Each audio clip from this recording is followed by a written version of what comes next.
سڵاوتان لێبێ و ئەم کاتەوە هەموو کاتێکتان باش. بیسەرانی خۆشەویست هاتینەوەلاتان بە بەرنامەیەکی تری لاپەڕا لە ڕادیۆی دەنگی گەل. من دەوران گەرمیانی پێشکەشکاری بەرنامە. تەوەری سەرەکی ئەم جارەی بەرنامەکەمان سەبارەت بە مۆدرنیتەی دیموکراتیک و هەروەها کۆمەڵگەی دیموکراتیک لەنێو ئەو سیستەمی مۆدرنیتەی دیموکراتیکدا. بۆ مەبەستا میوانداریمان کردووە لە هەڤاڵ زەروان شەماڵ، گەریلای یەکینەکانی ڕۆژهەڵاتی کوردستان یەرەکە. هەڤاڵ زەروان زۆر بەخێر بێ بۆم بەرنامە. سپاس دەکەم، ئێوەش بەخێر بین. هەر بژیت. هەڤاڵ زەروان سەرەتا بۆ دەست پێ بکەین لە چوارچێوەی مۆدرنیتەی دیموکراتیکدا بنیاتنان یان ئاواکردنی کۆمەڵگەیەکی دیموکراتیک چی واتایەک دەدات؟ بێگومان لەوێ دەست پێ سەرەتا ئێمە لە مانگی نیساندانم ڕۆژبنی ڕێبەرابوو کە میمار و ڕامێنگەری مۆدرنیتی دموکراتیکە و سیستەمی مۆدرنیتی دموکراتیکە دەبێن پیرۆزبوونی ڕۆژبوونە پیرۆزبوون لە ڕێبەرابوو لە هەموو گەلانێ بندەست و لە هەواڵان دکن. بێگومان مۆدرنیتی دموکراتیک و وەکی ذهنیەتێک ئاژووی کۆمەڵگەی دموکراتیک نەتەوەی دموکراتیک دەناودا بنیاتنانی ئەو گرێدای بە فەلسەفەیەکی ذهنیەتێکیە. ئینسانیەت ڕۆژی بووینی خۆی تا ئەمڕۆ هەمیشە لەناو هەوڵدانی باشترین جۆرە خواڕێخستنکردندایە. لێگەڕینێ مرۆڤایەتی هەمیشە بەروبەڕووی خواڕێخستنکردنێکی هەری باش، بنیاتنانی ژیانێکی ئازاد، خۆشحالی، خۆشبەخشی و ئەوا بووە. بۆی ویژی گەلێکی تەجروبەیە کردووە ئینسانیەتە مرۆڤایەتی تا ڕۆژی ئەمڕۆ. گەلێکیشت تەجروبە کراون، گەلێکی ڕێو ڕێباز تەجروبە کراون، گەلێک شێوازێ بڕێخستنکردنی کۆمەڵگە تەجروبە کراون. بێگومان ئەمانە گەلێکیان ئێمە ئەوروپی دەزانن، گەلێکیانجی بە شوناسیان دەزانن کە لە مرۆڤایی لێگەڕینێ باشترین چاکترین هەر بەردەوامە. بێگومان ڕێگریژی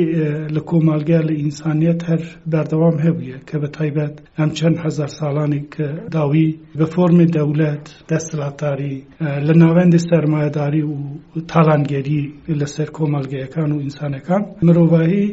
ژەڕێڕاوی خۆی ئەساسی لابەردرا. لە بەرامبەر ئەمە پێ بەردەوام تێکۆشین هەبوو. بێگومان ئینسانەکان گەلێکی شت تەجروبە کردن، هەندێک بە فۆرمی لە دەروبەری دایک، هەندێک لە فۆرمی ئاینێکان باوەریەکان، هەندێک لە فۆرمی بیرمەندەکان، هەندێک لە فۆرمی زانست و لە فۆرمی سۆسیالیزم. ئەمانە هەموو تاقی کراون، تەجروبە کراون. بێگومان مرۆڤایەتی ئێستا وەک کۆمەڵگە لەناو ئەم جۆرە بڕێخستن بووینە ڕێکخراوە بووینەدا ژیانی خۆی بەردەوام دیکە. بەڵام ڕۆژگارێکی ئەوڕۆ ئێمە لەناوەژین بینیمان کە کۆمەڵێک شت ئۆڵامدەری ژنوبە خوا بڕێخستنکردنی کۆمەڵگە ناکە. لەسەر فکراندنی ڕێبەرابوو و لێگەرنی ڕێبەرابوو بۆ چارەسەرکردنی کێشەکانی کۆمەڵگە مرۆڤایەتی لە بەرامبەر دەسەڵات و دەوڵەت بە تایبەت، چونکە کاتێکی ئێمە باسی ئاماژە بە پرسکرێکی کۆمەڵگە دەکەن، ئەم پرسکرێکانە نەیەکە کۆمەڵگە بخۆی خولقاندیە. بێگومان لەناو کۆمەڵگە کێشە و گرفتەکان هەن، ژبەرکە کۆمەڵگەکان هەبوون و ڕێکخراوی زیندوون لەناو زیندویەداش گرفت و کێشە و مەشاکل بێگومان هەنن. بەڵام ئەو پرسکرێکانێک کە ئێمە باسەکەن گرفت و پرسکرێکەکانن کە مرۆڤایەتیش ڕێڕەوی خۆی ئینسانبوون دوورخستوێ، مرۆڤبوون دوورخستێ و دەرکراوە. بۆ چارەسەرکردن ئەم کێشانەژی بێگومان خوێندنەوەیەک لازمە. کۆمەڵگە لە شێوازی پەیوەندی ناوخۆ دابڕاوە، لە شێوازی پەیوەندی ناوخۆی خوازایی سروشتیەکان کە ئێمە پێدەزانن کۆمەڵگەیەکی سروشتی و دابونەریەکی سروشتی و ڕاوشتی سروشتی کۆمەڵگە بخۆی لە ناوخۆی لە ناخی خۆی باشی چاکی و جیوانی ئێپارێزە دەحاوینە. لەما دوورخستن بە بەرنامەیەکە سیستەماتیکێ سیستەمی دەسەڵات و دەوڵەتداری بە حەزاران ساڵانێکە لەسەر کۆمەڵگەکان و ئینسانەکان دەسەپینن، بە ئەمە لێ دوورخراون. جارێکە ترگەڕانەوە لەسەر ئەم شێواز پەیوەندی سروشتی و خوازاییەکانی کۆمەڵگە و ئینسانێک مرۆڤەکان پێویستی بە تێکۆشین جۆرە تێکۆشینان هەن، تەنها نەیەک تێکۆشین. پێویستە ئێمە بزانن کاتێکی ئێمە باسی تێکۆشین دەکەن ژبەر کرد لە بەرامبەر تند و تژی دەسەڵات دەوڵەتدار و تاڵانگەری ئەو تێدەکۆشن، بێگومان لە بەرامبەرەکەی تکوشین زخت و تکوشین تند و تجیتی بیرمان بالام لمدرنیته دموکراتی انجیر دو کمالگی دموکراتیک ده که اما بحثی تکوشین کمالگی دموکراتیک دکن به شکل چالکی و تکوشین تند که هیه لناوخوی ده پارزه ده حاوینه لگلو جرهان تکوشین دیگه جی هیه که کمالگی پیویست جاره کدن هستنگاندن بای بکه نرخاندن بای بکه جاره کدن ریباز و آمور و امرازه کان با ما خواه گیاندن به ما بست جدر بای فکراندن و بیر کرنوی جرهای مدل دولتداری و دستلاتداری او سرمایه داری یک دستی دوی تحقیق کردن نو بیک بینه اما جی بگومان به فرم کمالگی دموکراتیک دگری که اما جی بنچینه زمینه خوی هیا زمینه خوی که ما پیناسد کن مدرنیته دموکراتیک اما جی اول خوی دی همان زروان لیره دا پرسک دروز دبی آیا ذهنیتی کمالگی دموکراتیک چیه؟ یعنی پیوسته که ام کمالگی دموکراتیکا خواهن چه ذهنیتک بید؟ بگومان کاتی که اما باسی رخراوبونی کمالگی انجی مروه کندکن اما به ذهنیت نکری لجیانی اوروی خومان که به سیستمی سرمایه داری لسر همو اصلی که جهان خوی زال کرده و ایریشه که زور روخینه رو دجوار و خونریش که بیکتینه هر عادتا مروه کن به مرو نازانه لبرانبری ام جوره نزیک بوینه بگو من لتکوشین و ریخراو بون آجی بنیادنانه که نوی دموکراتیک پیوستی به ذهنیت هیه پیوستی به فلسفه هیه پیوستی به بیرکرنوه که نو هیه اما دیگرت سر به اوی که ما بحث کن مدرنیته دموکراتیک یعنی فلسفه ریخستن کردن کمالگی دموکراتیک به بدیل دولت دستلات و امجور مدرهای ریخراوی ذهنیت بایی گرکه بگومان تا که کمالگه خوی ذهنیت نگوره و به ذهنیت دموکراتیک خوی رک نخواه به فلسفه که دموکراتیک خوی بنیاد نینه نتوانه کمالگه دموکراتیک شی رک بخواه چونکه پیوسته بناخه که یعنی باشخانه که دموکراتیک به بو اماجی پیناسه لازمه پیناسه که نو لازمه روانگه که نو لازمه جبو دیرو جبو تاریخ که جبو کمالگه بونه که جبو سرشتی که جبو هبونه که عادتا جبو گشتی هبونه خوی سر لنو پیناسه لازمه پیناسه کمالگه بون پیناسه انسان بون مرو بون پیناسه لازمه اما نجی جوهری خود مدرنیته دموکراتیک داوردگره بو که بتوانن اما ریک بخن پیوستی من به ذهنیتی دموکراتیک هست ذهنیت بخوی دموکراتیک نبه رفتار و حسوکتش دموکراتیک نبه بو که رفتار و حسوکت دموکراتیک به پیوست ذهنیت یعنی برخورکی بخوی دموکراتیک به دور بله قضاوت کرنه کی پیش دار است دور بله شواز بیر کرنوه کی که فرم مدرنیته سرمایه‌داری و دولت لخوی دحاوینه چونکه لو شواز ذهنیتا بیر کرنوه یا خود رفتار کرن بخوی مرو و کمالگر دموکراتیک بوینی دور دخه بو که بتوانی خود لنو سر لنو لگوری به پی مدرنیته دموکراتیک پیناسه بکی لبرده قربونوه یک بده است بخی سر لنو میراتی مروبون هستنگاندن بو بگشتی میراتی مروبون خواندنوه که نو بو بکی درخه که نو بو خود در بخی انسان کام پیوسته لوا حالی بن کتی بگین تحقیق کرنوه جاره کردن فرم دولتداری و سرمایه داری هیچ کسی که نگینه بو آزادی هیچ کسی که نگینه بو خوشحالی چونکه او فرما بو خوی دوباره خوی دا آفرینه خوی دا خلقینه شتک لدر بای خوی نخلقینه انسان کام دوی لوا ایتر تیگیشتن یا لوا ساز ببه درست ببه که تا که مروف کمالگه مروف حتی که نتوانه به خوی لم رمرشی خراب و ویروسی که دولت سرمایه داری و تلنگاری لسر انسان کان سپاندویه انسان کان اتروالی هاتوی که جیان خوی سرشتی آسایش لدر دولت بجیا بیر لناکن یعنی والی واد زانه که دولت نبه ایتر جیانی نبه واد زانه که ایتر جاندرمی نبه جیانی نبه واد زانه که ایتر پولیسی نبه جیانی نبه واد زانه که سرمایه داره که تلنگر نبه که زیوی و زاد و آجال و حیوان و کد و رنجی بدزده و بخو و بفروشه اگر امانا نبن جیانی نبه و فیر کراوه بوی یەکسانی بوونی مۆدەرنیتی یعنی کۆمەلگەی دموکراتیک پێویستە بە ذهنیەتی مۆدەرنیتەی دموکراتیک. ذهنیەتی مۆدەرنیتەی دموکراتیک ئێمە ئاماژە پێ دەکەن، ئەمە یەک خاڵی فەلسەفی، دوو خاڵی دیرۆکی تاریخی سۆسیۆلۆژی لە خۆی دەگرێت، ئەساسەن بنگەحدا ئەمانە لە خۆی دەگرێت، و دوو مەسەلەی سەر لە نووە لێپرسینەوەی هەبوون لە ناو سروشتا گشتی گەردوندا. کاتێکی ئەمە کرا ئەو دەمە بۆ من دەردەچێت کە هەبوونی دەسەڵات دەوڵەت ئەم جۆرەها ڕێخستن کە لەسەر شانی کۆمەلگە بە شێوازێکی ناڕەوا دامەزراوە، ئەمە ببینە کە ئەمە شتێکی زۆر فیزولیە، زۆر گەرەک هەر پێویست نییە لەسەر کۆمەلگەکان سەپاندراوە. بۆ کە ئێمە خۆ لەما ڕزگار بکەن پێویستیمان بە وەک تاکی کۆمەلگە و کۆمەلگە گشتی پێویستیمان بە زیینەت و هەستەنگاندنێکی نوێ زیینە. بەڵێ هەواڵ زەروان، بۆ بنیادنانی کۆمەلگەیەکی دیموکراتیک پێویستەکە چی بکرێت؟ یعنی لە هەر لایەنێکەوە پێویستەکە چی بۆ بکرێت؟ بۆ ئەمە پێویستەکە لە سەرەتا بێگومان پێویستەکە ئێمە وەک ذهنیەتی دموکراتیک، ذهنیەتی مۆدەرنیتەی دموکراتیک دەوێت کەسەکانی دژ خۆمان پێناسێ بوو ئەوان مەسەلا چۆن دژایەتی کردن لەسەر بابەتی هەبوونی هیچ شتێک پێویستە نەبێت، کە ئەوە بوو ئەو کەتە هەموو شتێک بەلاماندا لەو واستا دەبێت کە مقابلی پەیوەندیکردنە، پەیوەندیدانین، پەیوەندیکردن، گفتوگۆکردن، نیقاشکردن لەگەلی پەیوەندیکردن. بۆ نمونە ئینسانەکان ئێستا کە خۆزا دەبینن، ئاخ دەبینن، زەوی دەبینن، چی دەبیری بیر لە چ دەکە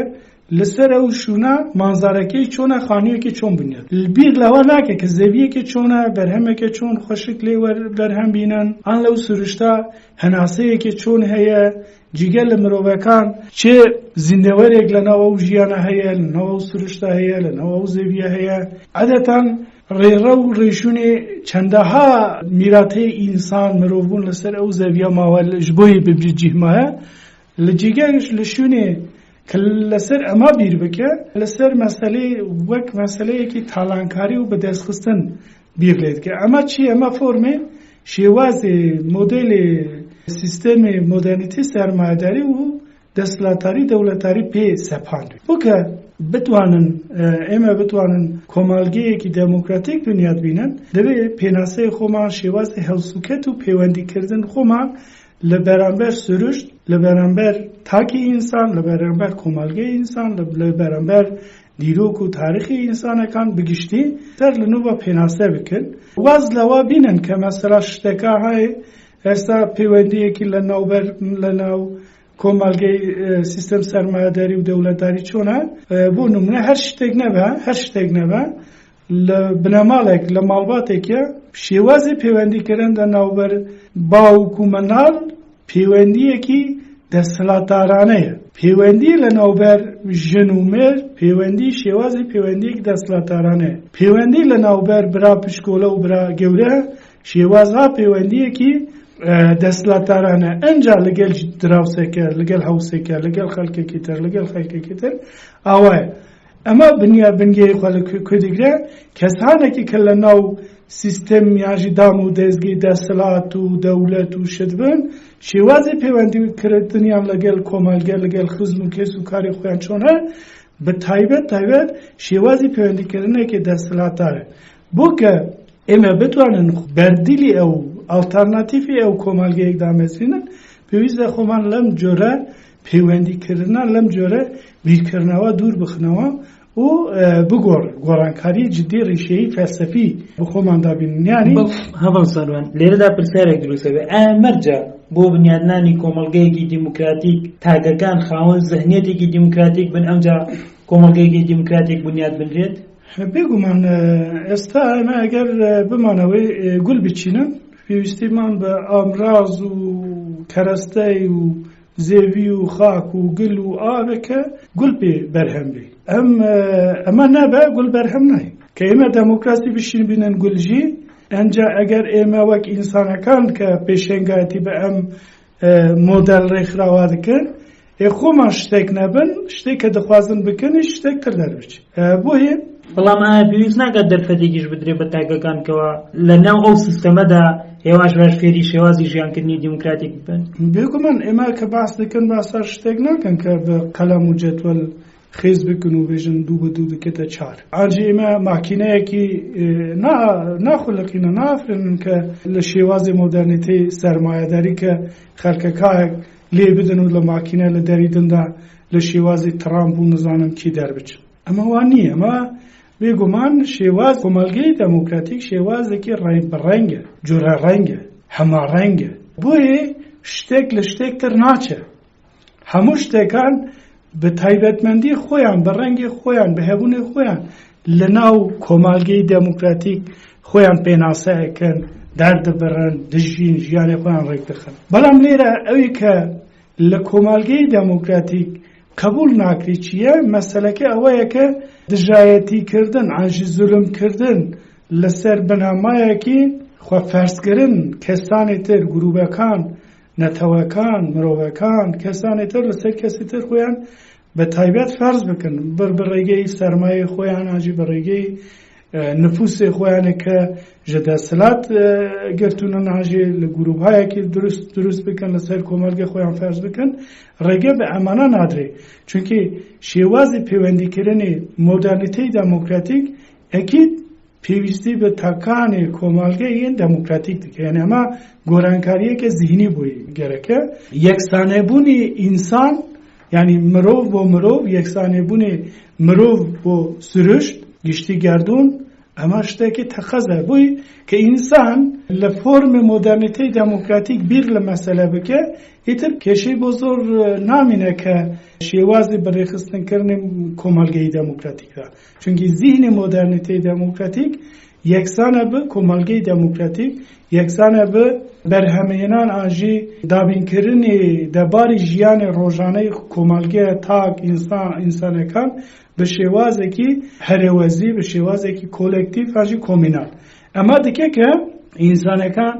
ئەو جۆرە کەشمەکەشی کە ئێستا مۆدەرنیتی سەرمایەداری زێدەتر سەرفکرد زێدەتر مەزەختن هین زێدەتر بوو کار و قازانج و سەرمایە کۆمەڵێک خەڵکانێکی گرووبێکی پشکۆلە لە ناو گشتی کۆمەلگەی دنیادا بۆ بەرژەوەندی ئەمانە هەموو جیهانمان ئێستا وێران کراوە هەموو دشتروشتمان ئێستا وێران کراوە هەموو ژێرخان و سەرخان و هەبوون و ڕەوشت و ئەحلاق و هەموو شتێکی مرۆڤایەتی کۆمەلگە لە دەستاوە تێکدراوە بۆیە بۆ گەڕانەوەی ئەم هەموو شتانە لە شوێنی خۆی بێگومان پێویستی بە گۆرانکاری زیهنی هەیە ئەم گۆرانکاری زیهنی کە ئێمە پێ دەڵێن مەسەلەی مۆدەرنیتی دەموکراتیکە تاکێ بە فەلسەفە و زیهنی مۆدەرنیتی دەموکراتیک دابوونەری یاژی بنیادنەری کۆمەلگەی دەموکراتیکە ئیتر بێگومان کۆمەلگەیەکانمان یەکڕەنگ نین کەمە بڵێن وەڵا یەکڕەنگ بن ئەوە نا ئینسانەکان پێویستی ژیانیان جێواز دەبێ بیرکردنەوەیان جێواز دەبێ دیرۆک تاریخیان جێوازن لە یەکتر هەوسکەتی سروشت و جۆغرافیا و عەرضنیگاری خۆیان یەک بۆ یەک جێوازترن دەنگ و ڕەنگیان یەک بۆ یەک جێوازترن هەماهەنگی لەناو ئەمانە هەموویەدا بێگومان ئەکرێ بە زیهنی مۆدەرنیتەی دەموکراتیک و تاکی دەموکراتیک بەڵێ هەواڵ زەروان فۆرمی ڕێخستنی یان هەیکەلەی کۆمەلگەی دیموکراتیک بە چی شێوازێکە ئەو چۆنە؟ فۆرمی ڕێخستنی بێگومان ئێمە کاتێکی باسی کۆمەلگەی دەموکراتیک دەکەن لە ناو مۆدەرنیتەی دەموکراتیک بۆ بنیادنانی کۆمەلگەی دەموکراتیک لە حالی حاضر ئێمە لە بەدیلی نەتەو دەوڵەت دەگەڕن مۆدێل و فۆرمی ئەو مەسەلەی نەتەوی دەموکراتیکە لە ئاستی نەتەوەکاندا نەتەوی دەموکراتیکە لە ئاستی کۆمەلگەیەکانداژی کۆمەلگەی دەموکراتیکە بۆ ئەمانە جیبجی ببنیش تاوی بە پێویستی ژیان پێویستی بە هەندێک ڕەهەند هەیە چەند ڕەهەند هەنە ڕەهەندی ژیانە ڕەهەندی پاراستنیە ڕەهەندی بەرهەمهێنانیە ئابوووریەکەیە ڕەهەندی ڕاوێژە ئەحلاقیە و ڕەهەندی مانەویە کە ئێمە پێ دەڵێن هونەری و ئەو کۆمەڵێک شتێ فەلسەفی و ئەوانانن ئەم ڕەهەندانە هەموو کۆمەلگە لە ناو خۆی دەگرێت چونکی با لە بیرمان نەچێ هیچ کۆمەلگەیەکمان نییە کە ڕەهەندی وی پەیوەندی بە ژیان و ئەحلاقی خۆی نەبێت هیچ کۆمەلگەیەک وامان نییە کۆمەلگەکەمان بگشتی کۆمەلگەکەمان لە کۆندێری زامان تا ئەو ڕۆژمان هەموو کۆمەلگەیەکمان بە چەند ستون خۆی بەستراوە خۆی پاراستوێت تا ئەوڕاتی یەک ئەگەر کۆمەلگەیەکی ئاینی بێ بە جوڕەهەیەکی فکری و زیهنی خۆی لەو شێواز بەڕێکخستوویە جەماعەتی هەبوویە ئەگەر بۆ نمونە زەردەشتی بێ ئاگرگەی هەبوویە خریستیان بە کنیسەی هەبوویە چوزان مسلمان بە مزگەوتی هەبوویە جامی هەبوویە لە دەوروبەری ئەمە خۆی ڕێکخستوویە ئاژی مەسەلا کۆمەلگەی بیرکردنەوەی سۆسیالیست بە کۆمینی خۆی هەبوویە دابوونەری خۆی هەبوویە هونەری خۆی هەبوویە فەرهەنگی خۆی هەبوویە بیرکردنەوەی خۆی هەبوویە بەشی پاراستنی خۆی هەبوویە بۆیە ئەم خاڵانە دەگەرێت ئەو ستونانە دەگەرێتە بۆ چێ یەکسانی نەوبەر لە نێوان ئینسانەکان یعنی کاتێک ئێمە باس دەکەن مەسەلا سەرشتان ڕاکێشە بەمە لە ناو کۆمەلگەی دەموکراتیکە باسی ژنومێر نەکە بۆ ژبەر کە ئەم کێشمەکێشەهایی کە سیستەمی مۆدێلی دەوڵەتداری و مۆدەرنیتەی سەرمایەداری بەسەر ئینسانەها وەکی جەهەنەم ڕژاندووە وەکی ئاگری جەهەنەم ڕژاندووە چییە؟ بکۆلێکردنی ژن و بکۆلێکردنی پیاوەکانیش سەروەرکردن لەسەر ژن لە زیینەتی مۆدەرنیتەی دەموکراتیکدا ئەمانە دەکەون ڕێحالی ڕێچارەسەری بۆی کە ستونی ئەساسیەکەی ئەوایە یەکسانی لە نەوبەر ئینسانەکان یعنی یەکسانی قەسمان ئەوە نییە کە هەمومان دوو چار نه ئەوە نییە یەکسانی لە دەرفەت و لە فەرسەندی ژیانە یەکسان ئیتر کۆمەلگەی کۆمەلگەی بە نەتەوی زێ لە نەوبەر فەرسەتی ژیان فەرقیان نەبە کۆمەلگەیەکی مەسەلا شوونی دارستانە هەموو دارستانە کۆمەلگەیەکی شوونی شاخاویە پێویستی کۆمەلگەیەک یعنی شوونی دارستان خۆی ناتوانێت لەسەر شوونی شاخاویدا فەرز بکە ئاژی پێچەوانێکی یەکسانیکردن لە ناو کۆمەلگە لە ناو نەتەوەکان ئەنجا لە ناو ئینسانەکان خۆیان بزینێتی مۆدەرنیتەی دەموکراتیک ئینسان بیر لە مەسەلەی کرد فکری هەزراندنی خۆی گۆڕی گۆرانکاری هەزری زیهینی وجدانی ئەخلاقی بەسەر خۆی داهێنا ئیتر لە لێرە ئەو ستونی مۆدەرنیتەی نەتەوی دەموکراتیک و کۆمەلگەی دەموکراتیکە ئێمە ئاماژە پێ دەکەن ئەو ئەساس ستونەکانی دادمەزر مەسەلەکە چۆنە؟ مەسەلەکە لە پارادیگمایەکەی کە لەگەل ژینگە لەگەل ژینگە هەم ئاهەنگیمان کرد هەناسەوەرگرتنمان دەگۆڕێ کە هەناسەوەرگرتنمان گۆڕی بێگومان شێوازی بیرکردنەوەمان دەگۆڕ ئەنجا کە شێوازی هەناسەمان گۆڕی ئەنجا لە کۆمەلگە خۆمان بڕوانین لە کۆمەلگەکە بیرکردنەوە لەسەر کۆمەلگە دەگۆڕ ئەمە ئەکید وایە چونکە ئینسان بە هەلم و هەوایەکی قڕێژ ناتوانێت ساڵم بیر لە مەسەلا بۆ بیرکردنەوەیەکی ساڵم پێویستی بە جێوێک پێویستی بە سروشتێک و پێویستی بە هەوا و ئۆکسیژێنێکی ساڵم هەیە کە ئینسانەکان ئێستا مەسەلا لە شارێکی وەک تاران بیر لە مەسەلا بکە لە شارێک وەک تاران بیر لە مەسەلا بکە کە ڕێژەی گەماری قڕێژی هەوایی لەسا هەفتەی و پێنج یعنی ئۆکسیژێنەکەی کە ئێستا خەڵک لە تاران هەڵدەمەژە لەسا 25-30 کە ئینسان پێویستە مەسەلا لە ئاو خواردنی لە نان خواردنی لە هەواکێشانی پێویستە لە ناو سروشت بکە هەواکەی سەری 95 خاوین و پاک و خاوین بکە بکارە بتوانە لە ناو سروشتا بە پێی سروشت بیر لە مەسەلا بە پێی سروشتی بیر لە مەسەلا کە ژینگە پارێز بوو یعنی